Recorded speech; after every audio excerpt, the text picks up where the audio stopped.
Congressman Leandro Please Leviste. respond. Unang-una po, ako po ay nagpapasalamat kay Congressman Recto na gusto niyang talakayin ito ng mas mahaba siguro sa Kongreso. Kaya sana magkasundo-sundo na lang tayo na magkaroon ng pagdinig sa Kongreso. Ipatawag natin ang iba nating mga kapwa Batanggenyo at sila ang pwedeng tumestigo tungkol sa mga kaugnayan ni na Secretary Recto at Congressman Garjola para hindi he said, she said at maglabas na ng mga resibo. Pangalawa, dagdagan ko din na hindi ko binanggit sa aking privilege speech kanina ang eleksyon sa Lipa, alang-alang sa aking kasamahan. Pero para may konteksto tayo sa talakayan nito, sinabi sa akin ng ibang mga politiko sa Lipa na ang di umano'y ginastos ni Congressman Garjola at ng mga Recto sa Lipa sa 2025 elections ay umabot pa ng 1 billion pesos kasama na ang napakataas na presyo para sa bilihan ng mga boto. Hindi ko po alam ang totoong nangyari. Pinaparating ko lang ang sinabi sa akin at medyo mataas ang figure na natanggap ko. Baka naman 300, 400, 500 million pesos lang ang ginastos sa eleksyon ng Lipa. Pero gusto ko lang tanungin kung ano man ang ginastos ni Congressman Garjola para sa mga kandidato ng V-Lucky sa lungsod ng Lipa sa 2025 elections, kung 500 million man yan, o 200 million, o 100 million, ano ang kapalit ng ginastos ni Congressman Garjola para sa mga kandidato ng V-Lucky sa lungsod ng Lipa? Don't take it from me, magpatawag tayo ng pagdinig at lahat ng mga Batanggenyo ay pwedeng sumagot sa mga testigong ito. Majority Leader. Mr. Speaker, Mr. Speaker. Mr. Speaker, we'd like to recognize Deputy Speaker Janet Garin from Iloilo. yeah, thank you very much. You're now recognized, Honorable Garin. Thank you very much, Mr. Speaker. Thank you very much, Majority Leader. And of course, magandang hapon sa ating colleague, the Honorable Yan de Viste. Nakakagulat, no, Mr. Speaker, dahil nakita ko yung magandang relasyon ng mga taga-Batangas. And I also believe na kaakibat ng progreso ng isang probinsya ay ang pagsasama-sama ng kanilang mga lideres. Though, of course, I would not contest the decision that the manifestation will be responded to. Balikan lang po natin na nagulat kasi ako dun sa mga sinasabing gastusin na umabot ng bilyon-bilyon. Did I hear the Honorable Leandro Opo, Leviste pero right? in fairness po sa mga Recto, sa buong bansa naman bilyon-bilyon ang ginagastos ng mga tao para manalo sa mga eleksyon.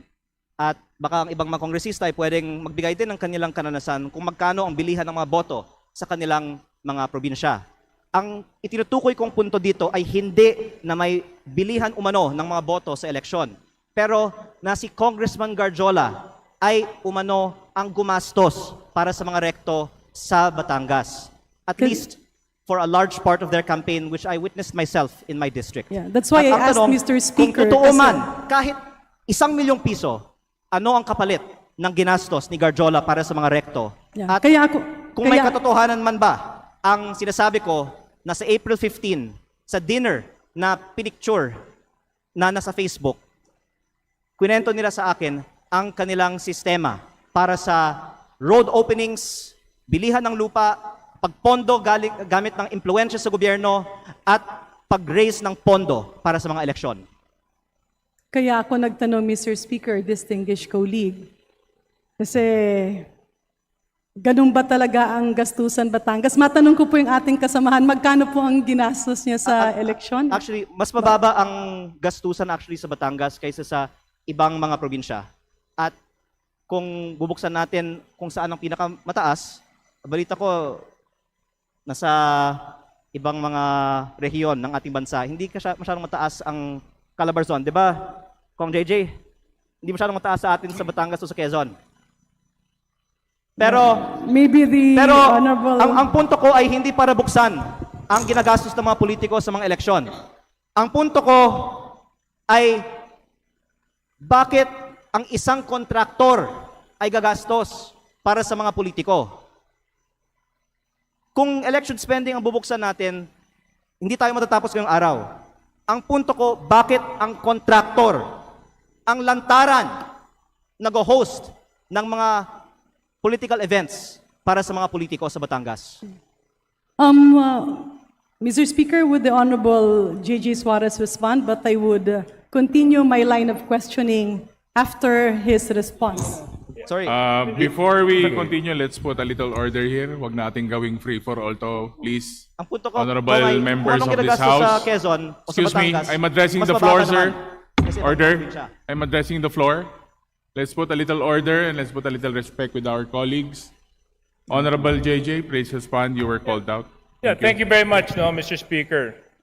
I found it a little bit offensive that all of a sudden a dear colleague of mine would call out my name during his collective and personal privilege. But nevertheless, no, insofar as my name was called and he asked me, let me just respond with a few queries of clarificatory in nature. Am I allowed, Mr. Speaker? Please proceed. Kanina po na pinakikinggan ko ang pananalita ng ating kinatawan mula sa Batangas. Binanggit niya na may mga halagang ginamit sa kampanya. Totoo po ba ito? Opo, na ang mga leaders Meron sa po aking ba distrito- tayong Yes. ebidensya na magpapatunay? Meron po bang dokumento? Meron po ba tayong hawak na anumang sinumpang salaysay na magsasabi na ganito nga po talaga ang nangyari? Unang-una po, Or tayo po ba ay bumabase lamang sa mga haka-haka at kwento at text at mga Facebook okay, messages? ilang sagot po. Unang-una, sa campaign sorties, nakikita natin na may gastos. At ang punto ko ay tila si Kong Garjola ay may ginastos para sa campaign sorties ng Vilma at Lucky sa Batangas.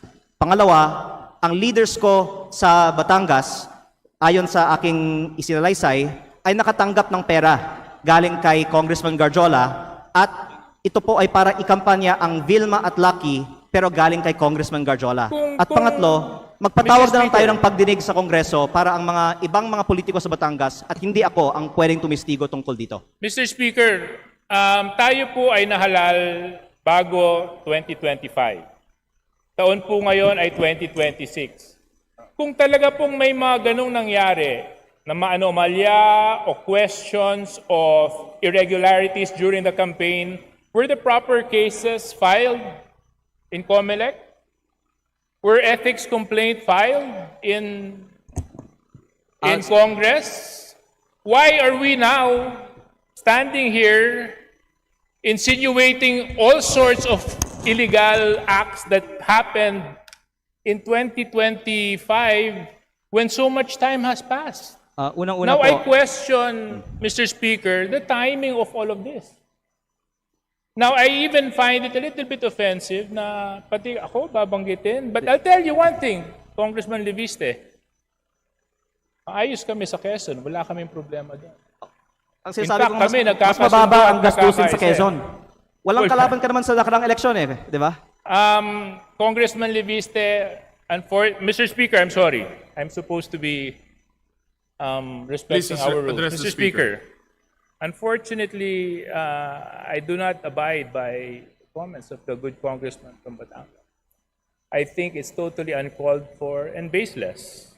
And in fact, it's downright hearsay for him to make such allegations. And if indeed he has factual basis in anything and everything that he is saying, there were proper forums to do the same, to act on those allegations, to make the necessary complaints. Why now? Why here? Mr. Speaker.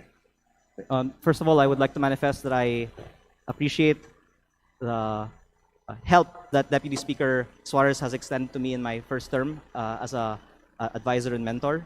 And I did not mean any disrespect earlier by mentioning that.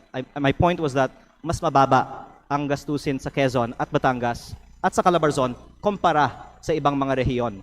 Pero ang punto ko ay hindi ang ginagastos sa election kung hindi ang pinanggagalingan ng gastos na ito. Lalo na kapag lantaran ang kontraktor ay nasa campaign sortie at ako nga ay may personal na karanasan na si Garjola ay gumagastos para sa kampanya ni Vilma at Lucky. Mr. But in Speaker, terms of your question on why now, I would like to say that my focus has been on transparency and accountability on corruption in the DPWH and the flood control investigations. Kasi hindi sapat na i-disqualify natin ang mga ang mga kandidato na may vote buying sa mga eleksyon. Dapat kasuhan para sa pagnanakaw ang mga politiko kapag sila ay nahalal na. Kaya yun ang inuna ko, yung pananagutan sa korupsyon sa DPWH. Pero kung pwede ko pong banggitin din, ako po ay hindi sinungaling. Ayokong bulahin ng taong bayan. Lahat tayo dito sa plenaryo ngayon ay may kaalaman na talamak ang vote buying at umaabot sa daan-daang milyon on average at minsan bilyon-bilyon ang mga kampanya ng mga kandidato sa Pilipinas. Kaya kung sino man dito ang magtatayo at nagsasabi na kasinungalingan ang sinasabi ko na umaabot sa daan-daang milyon, at the very least ang ginagastos ng ibang mga kandidato na nandito sa plenaryo ng Kongreso ngayon, hindi ako mahihiya na magsabi na sila ang sinungaling at ako ay nagsasabi ng totoo. Pero hindi ko balak buksan ng itong issue ngayon. Ang binubuksang issue ko ngayon ay bakit ang kontraktor ang lantarang gumagastos para sa kandidato, meron bang kapalit ang ginastos ng kontraktor na ito? Mr. Speaker. Deputy just- Speaker yeah. Suarez, please One- respond and we will wrap Yeah. up because One the 10 question minutes lang. has already expired.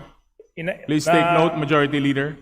My colleague from my neighboring province of Batangas was right when he said that mag-iba siguro yung probinsya namin. Gusto ko lang malaman dahil sinabi niya mas mataas ang gastusan. Magkano po bang ginastos mo sa eleksyon mo? Actually, nasa Facebook po, namimigay ako ng libreng school supplies, ng libreng bigas pag may kalamidad, ng Christmas package, lahat po yan, personal ko pong gastos pag walang eleksyon. Magkano po? Nasa Facebook po lahat ng ginastos ko at inanunsyo ko naman na ako po ay nag-donate sa aking foundation ng 6 billion pesos para sa mga estudyante at mga typhoon victims. Di, para Ako lang po maintindihan ko, Mr. Speaker, kasi, di ba, sabi... Ako po ay hindi Magkano ba sisinungaling. nagastos nyo? Dahil sinabi ko nga, sinagot ko na, ako ay may foundation na nag-donate ng ako ay may So yung foundation niyo yung gumastos sa kampanya ninyo na 6 na bilyon? Tama po ba yun? Hindi po. Ang sinasabi ko, ako ay may foundation na nagbibigay ng school supplies at bigas at relief So yung goods. foundation po niyon ay yun ang nagamit na Hindi yan ang paraan ginastos ko sa kampanya. Kasi patuloy akong namimigay pa ng tulong after the sa aking campaign. distrito. Opo. Pero kaya ako po binubuksan ito ngayon kasi wala akong itinatago. Naka-post sa Facebook yung mga ipinamimigay ko kasi yan ay hindi kapalit ng boto.